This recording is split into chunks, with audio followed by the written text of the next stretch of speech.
back to show you all how easy it is to make a vegetable stir fry that is delicious, very quick and simple to make. This recipe right here, hands down, is so tasty. You're gonna love it. You're gonna wanna share this recipe with your family and friends. Here's the ingredients you're gonna need. You're gonna need a nice sweet Vidalia onion.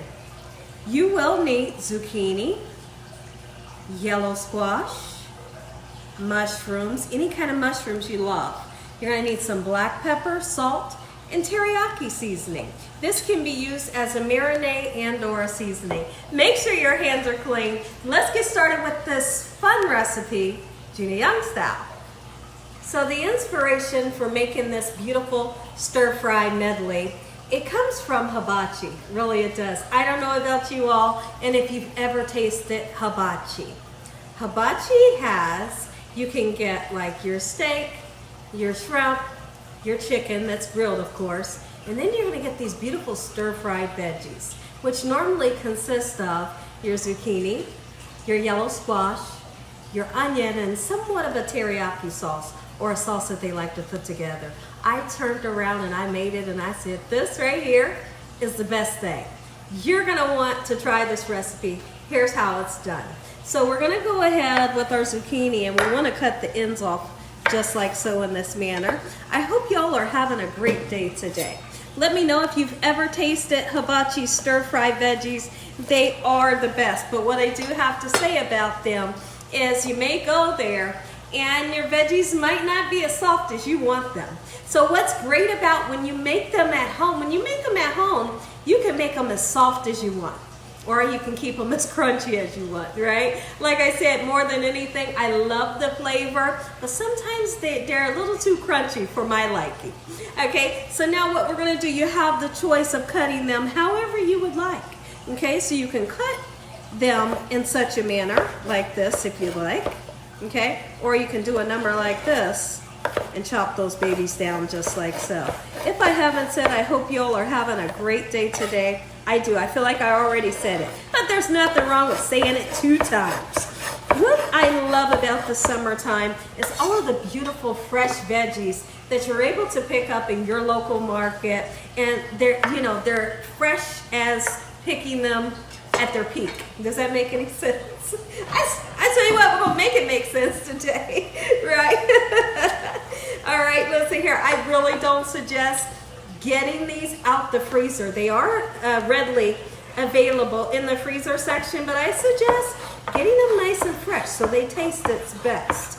So now that we have these cut, what we're gonna do is we're gonna turn around and grab our yellow squash, our onions and mushrooms, and get them chopped up just like so.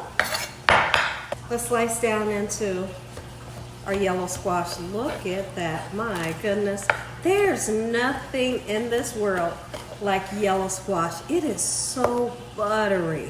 It is so flavorful. And I feel like when you make zucchini and yellow squash, the only thing, even a butternut squash, only thing you need is salt and pepper to make it taste good, because it speaks for itself. You don't need to do a whole bunch to it to get flavor into it, and I just love that. Okay, so we have beautiful yellow squash. We have our zucchini nice and cut. When I come back, I want to talk about the mushrooms. I'm so excited for this recipe. I didn't even put an apron on, but I'm okay. We're not making anything that has a bunch of oil and flour, so I should be okay. All right, so you see how excited I am. What I like to do when it comes to the mushroom, I like to purchase the whole mushroom and then cut them in such a manner like that and cook them up. Now, although I am going to be using a flat top grill to cook these on, you can cook these in just a frying pan. You don't have to have this here. Just a nice hot frying pan will do the trick. Now, when it comes to washing off your mushroom, I feel like they need to be washed, but there's a certain way to wash them. And I feel like we need to talk about that really quickly. So you don't want to take water to them. And the purpose for not taking water to them is mushrooms is kind of like a sponge. Once you put them in water or put water on them, they're going to soak up that water and they're not going to cook up to the way you want them to cook up. So what I like to do, I like to take a damp, clean paper towel and just wipe off any sand, any mud that you may see on them. Or if you have like a brand new toothbrush, you can damp that a little bit and then dust off any sand and mud just like so, okay? It really makes a difference. You don't want to put the water to it because, like I said, it makes it a funky texture. When I think about mushrooms that are sauteed or stir-fried, you want to get that beautiful color, which is like a golden brown color, almost a little char to them. And when mushrooms get nice and dark, they taste even better. You hear me? Yes, they do. They taste even better. So now, when your vegetables begin to cook, and I can speak for all of these vegetables that we're going to cook today. In the beginning, when they first begin to cook, they will release a natural water that's in them. But very quickly, that water will like dissipate, and then what will happen is they'll start to fry up in the oil that we put onto your griddle, your frying pan. Okay, so take a look at my pan, and I don't know if y'all can see that I've just coated just a little bit of vegetable oil onto my pan. You use whatever type of oil you would like to use to saute or stir fry your veggies. So when we come back, we're going to cut down to that infamous onion. Y'all, these onions drive me nuts. I love a good stir-fried onion. I love the taste, but they don't love my eyes. They're going to make me cry every time. So we're going to try to get through cutting the onion, and when I come back, we're going to stir-fry these babies. I'm going to show you how supple, gorgeous, and beautiful, and how tasty they are in such a quick time. There's 2 ingredients I almost forgot to tell you all about, but guess what? It's never too late. All right, we have some butter. We have room temperature butter. The butter can be salted or unsalted. We're gonna put on a lot of garlic powder. How about that? And then we're gonna go in and we wanna really mix in everything just like so in this manner. And while those beautiful vegetables are cooking, guess what we're gonna do? We're gonna lay this butter onto those veggies, and it makes for amazing vegetables. All right, let's cut some onion. In hopes I don't have to go off crying, telling y'all I'll be right back because my eyes are watering like a waterfall. All right, so we're gonna peel this baby just like so. But more than anything, I'd like to show you how I like to cut the onion. So let's do that with this side here. Okay, we're gonna cut down just like so. Use as much or as least onion as you would like to use. How about that? Ooh, and make sure you get a nice sweet Vidalia onion. It's gonna really make this dish pop. My pan is nice and hot. I don't know if y'all can hear that sizzle, but you must have a sizzle in order for it to turn out right. Oh yes. Now, I don't want you to season this with salt and pepper, not just yet. Not yet, okay? Seasoning it right now with salt is going to draw out liquid from your vegetable. So we'll just wait to where our vegetables are maybe 85 to 90% cooked, and then we'll go in with salt and season. Now, I'll tell you the perfect time to put that teriyaki sauce on. Listen, it takes it up a level. I'd like to step in and talk about something really quickly. When you put your vegetables onto your flat top or your frying pan, you don't want to have them piled on top of each other. Because if your vegetables are piled on top of each other, they're going to steam. And they're not going to get that beautiful char that we're looking for these vegetables. Remember, that nice char, that dark golden brown color is what we're looking for. It's all going to be flavor. It's not going to be burnt. Let's look at them. I hope y'all can see me through the steam. Look at this. We're really beginning to get that char that I'm speaking of. Let's see if I can show you that. Can y'all see that? That's what we're looking for onto our veggies. That right there is love. You hear me? This means we're putting some good loving into this recipe right here. Although it's just veggies. Sometimes just veggies is enough. You know, it's gonna be tasty and delicious. And guess what? I can't wait to add to it.